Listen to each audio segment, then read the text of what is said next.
Star Alliance is the world's largest airline group.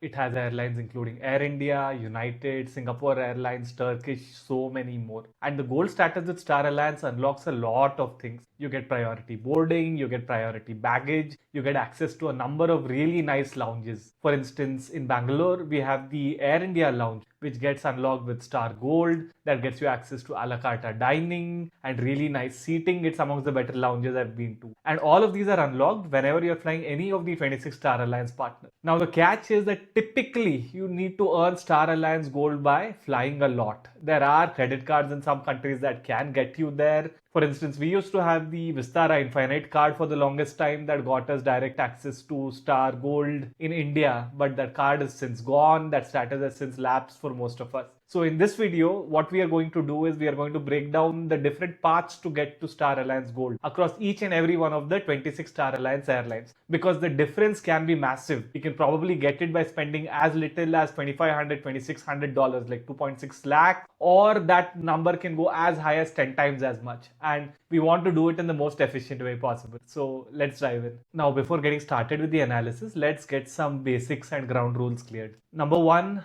and the most basic one, you can normally only earn status through revenue flight. Now, there are some exceptions to this rule, but let's not get into that. Virgin can do it, United has a few corner cases, but we will leave those aside. Now, the second important thing is you can earn status by flying on any of the partners on any of the programs. What this means is that, say, you're going for the Maharaja Club status. Even if you flew on any Star Alliance partner, let's say you flew a Lufthansa or a United, you can actually credit those flights into your Maharaja Club account and hence count towards your Maharaja Club status. Number three, there typically are two kinds of currencies that count towards your status. One is the number of legs that you've taken, and number two is what every airline has, is a notion of some kind of a tier point or a status point. Now, more often than not, achieving status by taking a certain number of flights is going to be extremely difficult. We are talking of upwards of 40, 45 flights in a year. And if you're flying that much, you would have probably hit your status anyway. So we are going to disregard this piece. What we are going to focus on instead is the status points or tier points, which are earned by actually flying. Now, with Star Alliance, these tier points or status points are typically granted in the following fashion. If you're flying the same airline whose program you're trying to get a status with, then you're going to have points that are credited, which is proportional to the amount of money that you have spent. So for example, if you booked a 5,000 rupees flight, you're going to get a certain number of points.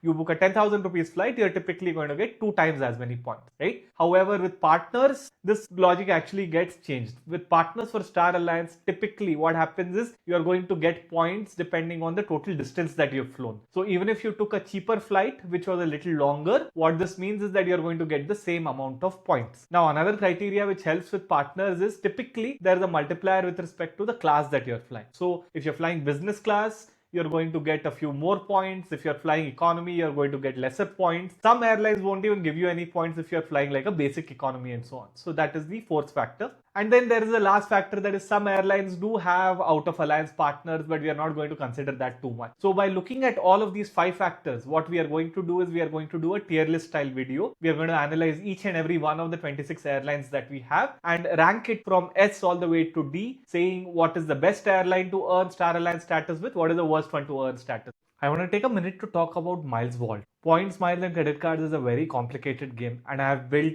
an AI tool that will help you manage it a lot better. Miles Vault comes with an AI assistant that is able to answer a lot of your points and miles queries. For instance, we can check, hey, what is the best way to get from Delhi to Frankfurt? And here it shows me that I can book the business class flight on either Lufthansa or an Air India by using Air Canada Aeroplan. When I open this up, it says that sure, award availability can be low, but getting a single seat will be fine. And when I click here, it shows me all the points that I currently have that will help me get these Air Canada Aeroplan points. Miles Vault also comes with a dedicated ledger that is able to ingest your credit card statements or your transactions into a ledger that the AI can read and understand. And your data combined with the knowledge of all the cards and programs out there supercharges your points in Miles life. You can also access Miles Vault on WhatsApp, and this also opens up access to the Miles Vault Discord community, where you can speak to like-minded individuals on redemptions, cards, points, miles, and everything else. If you take the annual plan, you get it at just 450 rupees a month, or you can also take the monthly plan at 600 rupees a month. You can get the monthly plan either directly on milesvault.com, or you also get free access to it as a part of the YouTube membership for the Double Dip channel. So please join in and let's get started with the status hunt. So let's get started with the tier list. First up is Aegean. Aegean is a Greek airline, and this used to be one of the fastest ways to get to Star Alliance Gold at one point of time. But they've got a new set of rules that are coming in. So, in order to get to gold, what you need is first you need to get to silver, which requires a minimum of 12,000 miles and 4 Aegean flights. So, to get to silver, you need to take a minimum of 4 Aegean flights. On top of that, you're going to need 12 more Aegean flights and 24,000 miles to get to gold. This number is a little smaller right now until the month of November, but from November when it kicks in, this number is just going to be atrocious. And flying 16 Aegean flights is just too much. So this goes straight into the D tier.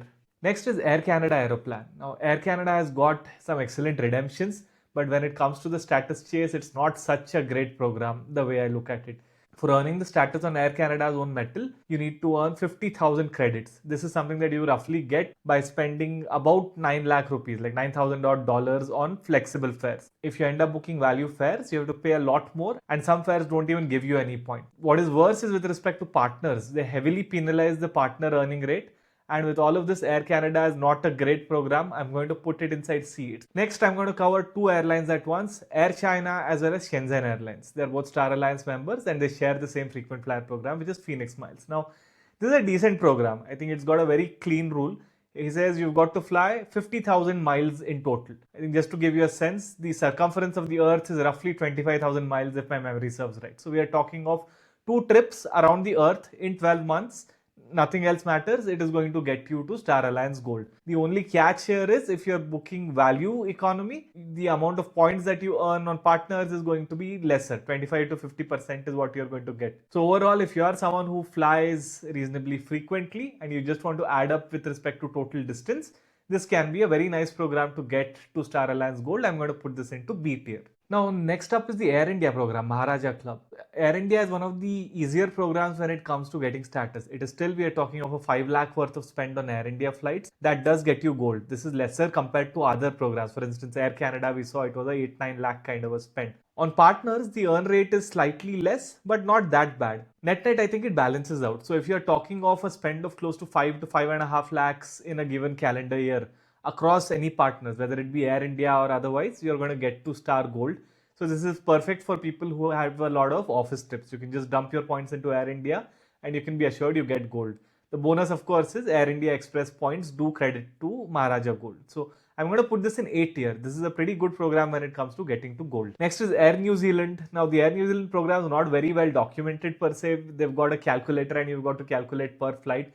But on an average, this is going to take like $12,000 or 11-12 lakh rupees in order to get to gold. Too expensive, D tier, no discussion. Now next is ANA. Now ANA is a very interesting program. ANA can get you to gold with a very small spend. Technically, you could spend as little as a 2.93 lakh spend in order to get to gold.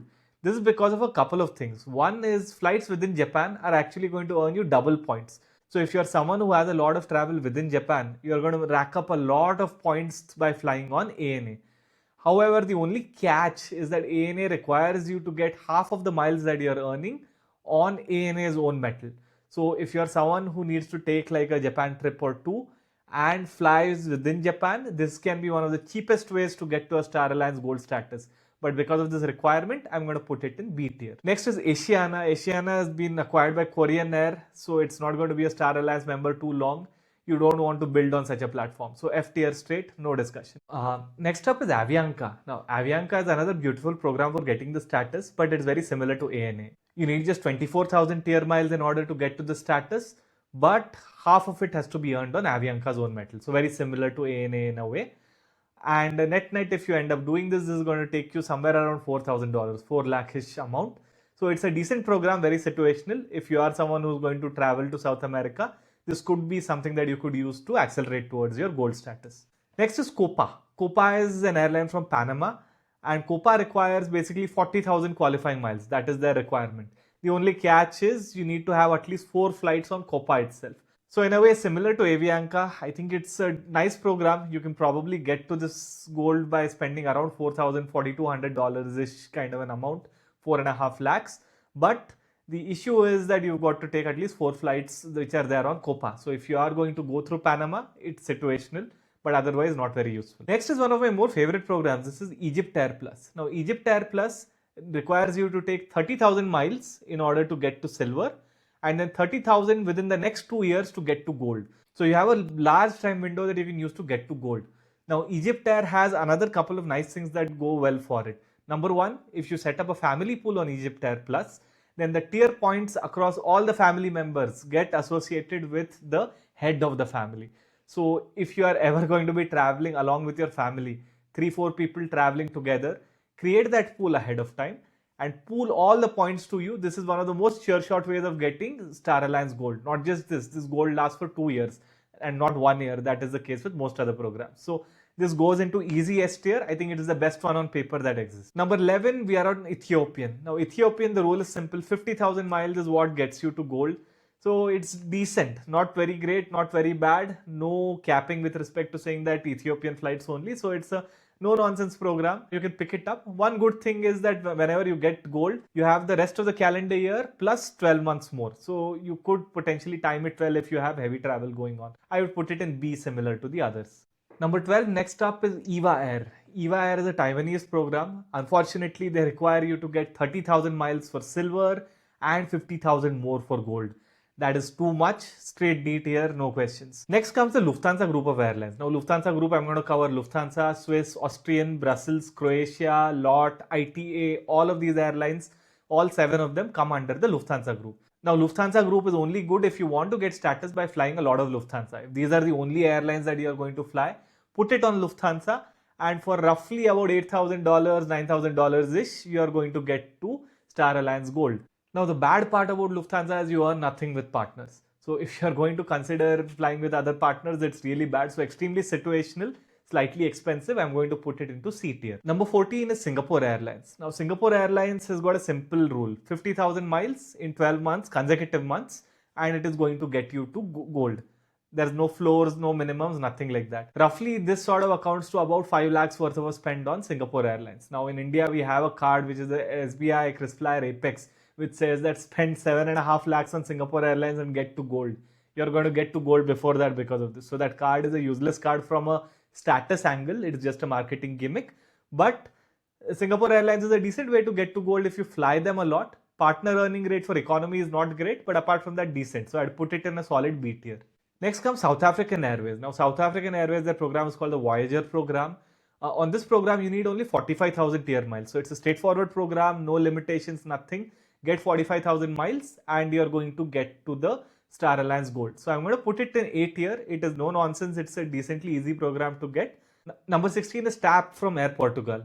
Now, this requires 70,000 miles to get to gold. It's a big requirement. You need about $7,000-ish in order to get it. And they penalize your cheap tickets very badly. So net not so great. I'm going to put it in C tier. Now coming on to number 17, we are going to talk about Thai Airways. Thai Airways is basically again a simple program. 50,000 miles, any rolling 12 months, it's going to get you to Star Alliance Gold. Another good thing about this program is that every time you make a qualification to a different tier, you're going to get 5,000 miles as well as 2 international upgrades. So if you are focusing on this and you're going to fly a little more often on Thai, and pull in some partner flights, it can be a decent program. Situationally can work out well. B tier for me. Now number 18 and our second S tier entry actually is Turkish Airlines. Turkish Airlines basically says 40,000 miles, 12 months. Very straightforward.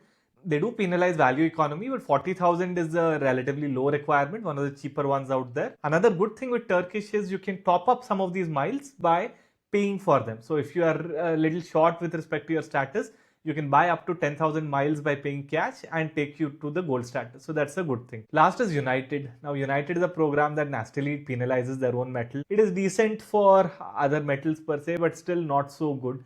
It is a very America focused program. You can probably get to a status relatively faster if you have some of the American cards and so on. But for everyone else, I think you're going to have to spend a lot of money. Something like $6,000-7,000 if you're flying partners, and if you're flying United's own metal, $11,000-12,000. It's a big amount. So at these amounts, I don't think it is so great. C tier is where I would put this. So overall, to summarize, Star Alliance Gold is a very expensive status. You need to put in a fair amount of money. The easy strategies, according to me, are the following. Number 1, EGYPTAIR Plus. If you're able to scatter your travels over a 2-year period, plus combine all of your family members into the account, it is one of the easiest and sure shot ways of getting you to Star Alliance Gold. If not for this, the straightforward programs are Turkish as well as South African. Turkish has the benefit that it is not only cheaper, but it also allows you to buy miles to top up if you require to. And then on top of that, there are a few situational ones. For example, things like ANA, Avianca, Copa are all cheap, but have a significant requirement when it comes to flying their own metal. Last one, of course, to call out is Air India. It's a no-nonsense program. So if you do want to get hold of Star Gold and not worry too much, just credit your points into Air India, credit your Air India Express points into Air India, and you can get to gold. It is expensive, 5.5 lakhs kind of a spend, but it will get you to gold. And sometimes the benefits can be worth it for frequent travelers. And that's it for this video. Thanks a lot for tuning in. Bye.